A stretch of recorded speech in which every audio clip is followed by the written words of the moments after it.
Labdien, dārza mīļi! Šī gada rudens mūs līdz šim ir lutinājis ar siltu laiku. Arī raža teju visa jau novākta. Nu pat ir pienācis īstais laiks sagatavot dārzu pārzīmošanai. Iepriekšējo gadu pieredze parāda, ka ziema spēj dārzam nodarīt lielu kaitējumu, tāpēc vēlos jums pastāstīt par to, kas vēl pirms ziemas spelgoņas būtu izdarāms. Kārtīgam, rūpīgi koptam mauriņam, ko vasarā regulāri pļāvām, ziemas guļā jādodas ne garākam par 4–5 centimetriem, savādāk tas zem ziemas sniega var izpūt lielos laukumos. Un savukārt pļaviņu, ko vasarā apļāvām tikai pāris reižu, itin labi ziemu var pārlaist arī garākā kažokā. Kritušās lapas un skujas vajadzētu no mauriņa gan savākt. Nu ko, aiziesim paskatīsimies, ko var izdarīt arī dobēs. Dobēs, kad tās pārziedējušas vai cietušas pirmajos salos, vajadzētu apgriezt noziedējušās vēlās ziemcietes, šajā gadījumā hostas. Bet bez hostām ir gana daudz vēl arī citu augu.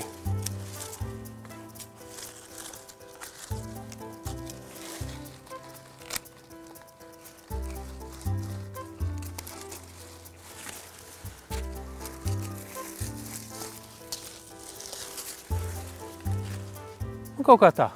Pabeigsim mazliet vēlāk, iesim paskatīsimies, kā jāmulčē.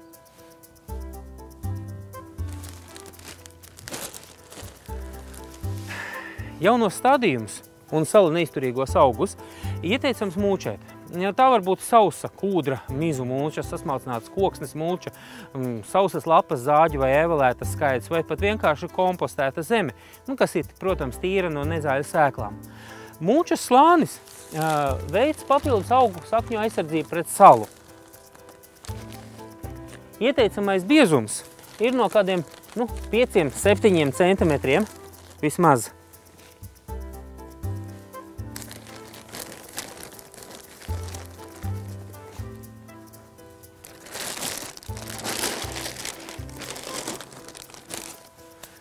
Mulča gan kā dabiskais materiāls ar laiku augsnē sadalās, un to regulāri nepieciešams papildināt.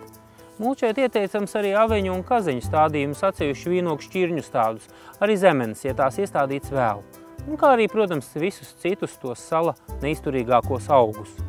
Nu ko, iesim tālāk. Augļu dārzā ieteicams salsīt visus nobirušos ābolus, kā arī nokratīt un savākt ābelē esošos pūšos augļus, lai nevairotu infekcijas un nākamajos gados augļu koku zaros nebojātos. Zemēs augļus nav ieteicams atstāt, jo tie skābina dārza augsni, jaunos audziņus, ne tikai augļu kokus. Jācenšas ziemā aizsargāt arī no grauzējiem. Protams, ka labākā aizsardzība pret meža dzīvniekiem ir kārtīgs stiepļu pinuma žoks apkārt dārzam.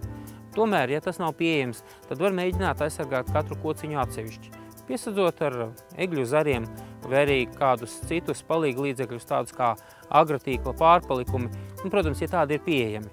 Plasmas pudeles vai plēvi tomēr nevajadzētu izmantot, jo tas var izsutināt mizu. Lai skuju koki un rododendri labāk pārciestu ziemu, un, protams, lai rododendri arī pavasarī krāšņāk ziedētu, ziemas guļātiem jādodas kārtīgi padzērušiem. Šķiet, vai tad no rudenī ūdens trūkst, ja līst vienā laidā. Taču augu saknēm mitrumā tiešām var pietrūkt. Sīkais apnicīgais lietels nogūst tikai uz augu lapām, bet saknes dziļumā paliek sausas. To pašu ūdens mazumu vēl aizpūš spēcīgie vēji, un galu galā skujiņi rudenī var būt pat ļoti izslāpuši, tā ka pat skujas sāk birt. Turklāt, jo liesākā un smilšainākā zemē skujens auga, jo mazāk tas spēj turēties pretī sausumam un rūpīgāk pirms ziemas jāsalaista. Jau tagad parūpēsimies par tiem augiem, kas pavasara pusē, jau sākot ar februāri, var apdegt saulē. Piemēram, Kanādas egla konika, bukšu un īvu dzīvžogi, jāizdomā, ar ko to var noēnot. To var izdarīt ar veikalos nopērkamu agrotīklu vai arī kādu citu pie rokas esošu noēnotāju. Princips ir īstenībā vienkāršs. Kārtīgi jānosadz, lai saule nepiekļūst skujām, un ar to arī pietiek.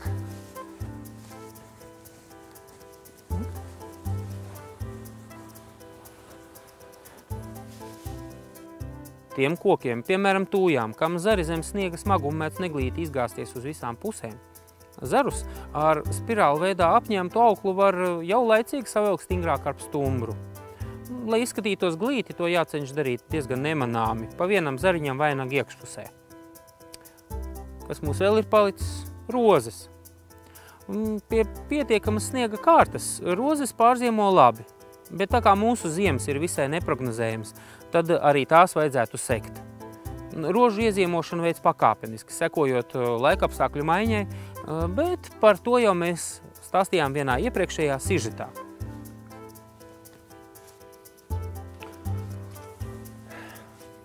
Ja jūsu dārzā ir dīķis vai basēns, un tas ir dziļāks par metru, un kā arī iepriekšējos gados nav novērotas krastas ūdens līmeņa pazemināšanās, tad rudenī krasta augus tikai nogriež.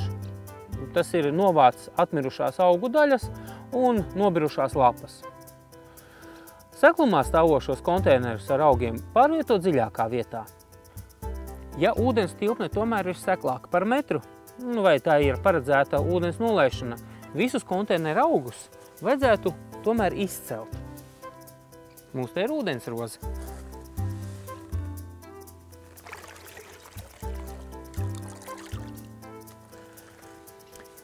Izceltos augus vajadzētu ierakt mitrākā dārza stūrī, uzbarot virsū pamatīgi kūdras vai lapu slāni. Augus var arī iezemot nosusinātā baseinā vai pagrabā. Pagraba augus tur mitrā kūdrā, bet, ja ieziemo pašā baseinā, tad konteinerus ar augiem sabīda centrā un apsedz ar agrotīklu vai kādu citu materiālu, bet baseinu blīvi piepilda ar rudenī, piemēram, kritušajām lapām. Pašu baseinu ieteicams nosegt, lai lietavu laikā tajā tomēr nekrātos ūdens.